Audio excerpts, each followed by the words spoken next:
Wednesday edition of PFT OT, the digital program where we discuss things we didn't get to during PFT Live. Chris Simms, Mike Florio. One of the things we talked about on Tuesday's PFT Live, the Mike Gundy controversy. Photograph wearing the One American News T-shirt. Chuba Hubbard, 2,000-yard rusher last year for Oklahoma State, reacting strongly. The two men posting a video where one apologized, one didn't, although the wrong one apologized. Chuba Hubbard apologized for making an issue out of it on Twitter. He had every right to do it, and he was in his rights to do it, and it was the right thing to do. Gundy didn't apologize, Chris. We talked about that a lot. Now, apparently, we're not the only ones who had a problem with the initial video. So there was a second video with just Gundy that emerged late yesterday afternoon on social media. We're going to play it for you, and then we're going to give you our thoughts on what it means, why he did it, and where it goes from here. Here's Mike Gundy with his second attempt at putting the toothpaste back in the tube. I had a great meeting with our team today. Our players expressed their feelings as individuals and as team members. They helped me see through their eyes how the T-shirt affected their hearts. Once I learned how that network felt about Black Lives Matter, I was disgusted and knew it was completely unacceptable to me. I want to apologize to all members of our team, former players, and their families for the pain and discomfort that has been caused over the last 2 days. Black Lives matter to me. Our players matter to me. These meetings with our team have been eye-opening and will result in positive changes for Oklahoma State football. I sincerely hope the Oklahoma State family, near and far, will accept my humble apology as we move forward. Once you get past the fact that it's impossible to reconcile dark brown hair with a gray beard, you look at the demeanor, you look at the delivery. This is a guy who does not want to be here. This is a guy who is reading the words that are in front of him because someone told him, it's a teleprompter. This is what you need to do. Look, Mike, you're facing a revolt. Good luck recruiting if you don't find a way to fix this. He did not want to be there. I mean, you can just tell the way that is not a heartfelt apology. That is, son of a, I can't believe I have to do this. Why do I have to do this? They're making me do this. I'm reading these words. It's like he's trying to get through a prostate exam. Look, I don't buy it, and I think a lot of people agree that it's not a true apology. It's not a heartfelt apology. This is an effort to avoid a dam break that would wash him right out of Stillwater. Well, I agree with you. The body language didn't necessarily exude like, I don't know. I'm really passionate about me being wrong, and I'm sorry, and I messed up. Yeah, it was almost like, okay, I'll read this teleprompter, and I'm a little bit of a beaten down puppy, and that puppy eye look here, and I'll do it that way. Listen, it's messed up. I didn't. The message I got from the eyes was not puppy dog. It was bleep you. That was the message I got from the eyes. Yeah, maybe it is. Either way, I'll return the look then. Bleep you, because it's just stupid, all right, that you wore that shirt and you're that clueless as to what you're wearing, which I don't buy. Get the hell out of here with that. Then one, you're not that smart, or two, you're insensitive. It's one of the two. But to not know some of those things that are related to OAN and the crazy conspiracy things and all that, and you're on record for telling everybody it's the news and there's no right, no left, it's just the truth, just the news. What news are you talking about? And especially to Black Lives Matter, it's disgusting and disrespectful and stupid. And it's one of the biggest reasons we're in this issue in our country anyways, Mr. Gundy. Okay, so I would tell I just want to say, don't go to school there. That's what I want to say. Don't go to Oklahoma State. Thank you. Please, Chris, tell us how you really feel. Here's what Gundy said in early April. I was flipping through the stations. I found one, and this is early April. I don't even know if anybody knows about this. It's called OAN. It's One American News. And it was so refreshing. They just report the news. There's no commentary. There's no opinions. There's no left. There's no right. They just reported the news. And I've been watching them the last week because they've given us the news and given us more information. In my opinion, some of the positives are coming out, so that was refreshing. Now, that was said in conjunction with the pandemic, back when he said some stupid things he had to apologize for about bringing the kids back and concerned about the money generated by the program, even though the kids don't get any of it. Mike, you were wrong on that issue. Gundy, I mean, you were wrong on that issue because you were taking information from not a credible news source. That's why. So you were wrong there again because they were giving you the right news. No, they were giving you a bunch of bullcrap that was misleading. One of the issues in our country. Sorry, I had to say it. I couldn't help it. No, you're fine. And here's the thing. I've seen so many people, whether they're just misinformed, whether they're blowing a dog whistle for the benefit of those who want to side with Gundy on this.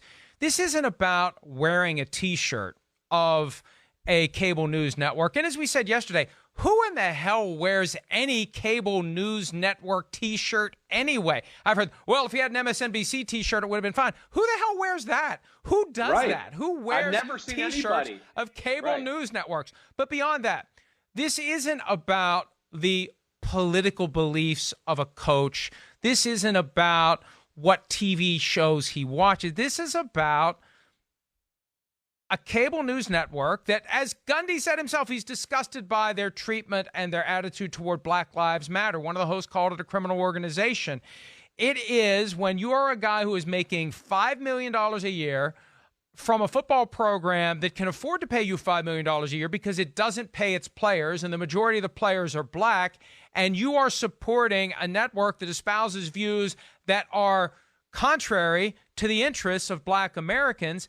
That's where it becomes something more than political preference or which TV shows you choose to watch or things that otherwise don't matter when it comes to who your coach is and what your coach does. Yes, at the end of the day, you just want him to coach the team.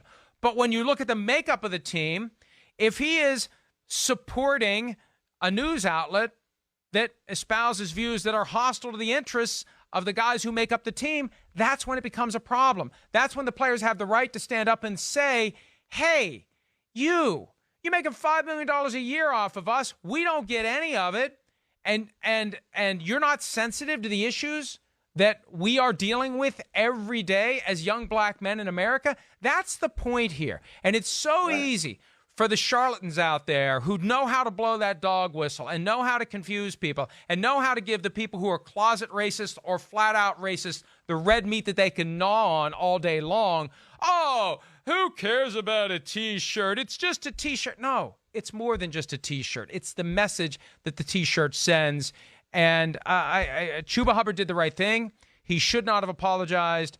And Gundy's apology, sorry, Mike, I don't buy it. And I think a lot of people agree with us that it's not a real apology. It's not a heartfelt apology. And he's going to have a hell of a time getting the best of the best black athletes to go to Oklahoma State, given the OAN T-shirt controversy, Chris. No doubt. Why the hell would you want to send your kid there? Or what, if you're an African-American kid, why the hell would you want to go play for him? I don't, I'm sorry. That's just the facts of the matter, how I see it. And I think that's what's going to happen. And unfortunately, really, too, with these great leadership positions that do all this stuff and everything like that, nobody's going to be hold them truly accountable for this. It's probably going to take the results on the field to be bad for him to suffer some consequences. But I think he started that himself now. I do. Mike, you bring up a lot of great points. And yeah, hey, it's your head coach. And, you want to play for this guy? Of course, the team is mainly African-American.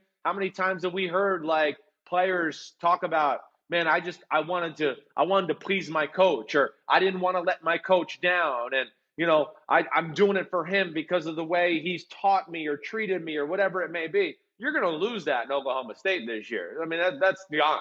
I mean, no player. They're going to be if things get tough and he's, no player's going to go, I'm going to stay out here and work a little bit longer. They're going to be like, screw that coach. He's not worried about us. So why would I worry about him? You're not going to get any of that effect of the players laying it on the line for the coach anymore. It's going to be just all about them, which it should be them to a degree.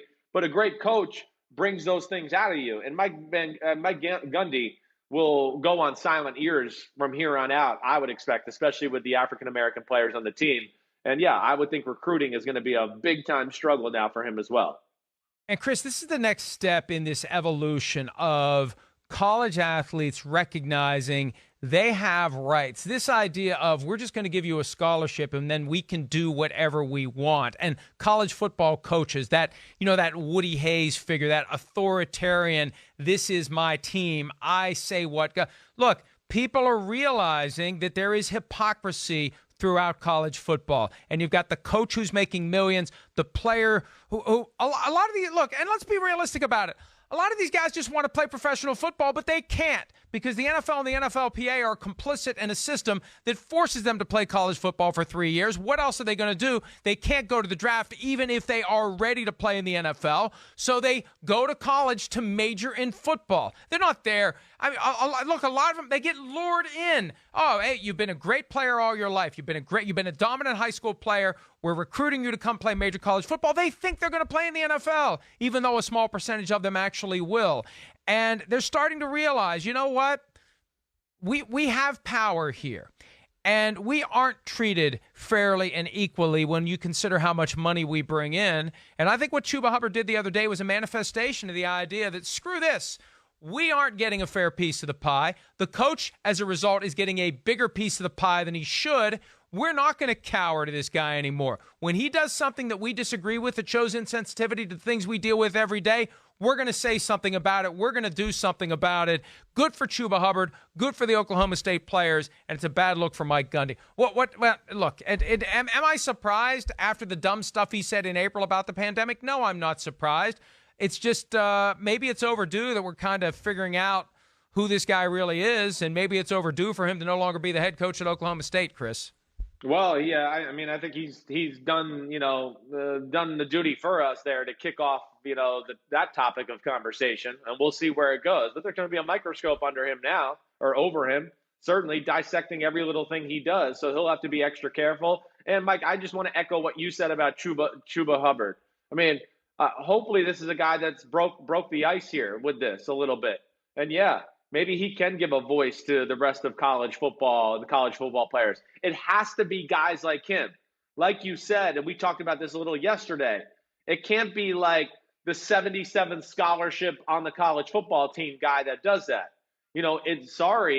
This is going to be something that's going to, the good players are going to have to bear the burden of this, but it's going to have to be those type of players.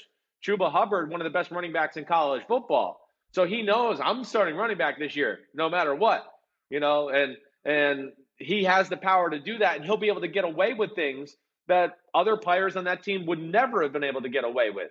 So I think maybe this will embolden some more star college players to hold their colleges and their teams more accountable and their head coaches as we go forward. And it's not like Oklahoma State is a juggernaut. 8-5 last year, 7-6 the year before. Gundy's been the head coach since 2005.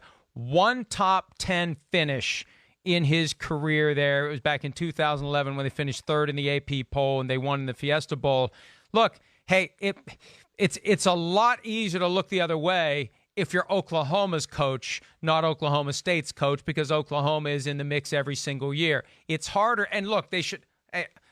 My point is this: what's right is right, but it's harder for Oklahoma State to make excuses for Mike Gundy if the team isn't a powerhouse. So I think the margin for error for him is a lot smaller now than it would have been. And it could be that he starts getting a lot more scrutiny for these so-so seasons than he would have gotten. Whatever equity he had from 2011 is gone now, especially after what we've seen this year, from the way he handled the pandemic to the stuff this week. And look, hey, folks, if you want to believe that this is cancel culture, if you want to believe the stuff the dog whistlers are gonna sell you, that's your business. The reality here, though, is this is more than just the T-shirt the guy wore. This is whether or not a man who makes $5.1 million per year off of a football team that is primarily composed of young black men is sensitive to the issues in this moment, at this time, after everything that's happened the last 23 days. If you're not showing sensitivity to those issues now, you have no business coaching a room that is consisted primarily of young black men, period. Well said. I got nothing to add to that. You're exactly right. And I think I've exhausted myself with this conversation. All right, that's it for today's PFT OT. We'll be back tomorrow for Thursday, or as Chris would say, Friday. Either way, stick with us all day long at ProFootballTalk.com, and we'll see you back here tomorrow. Peace out.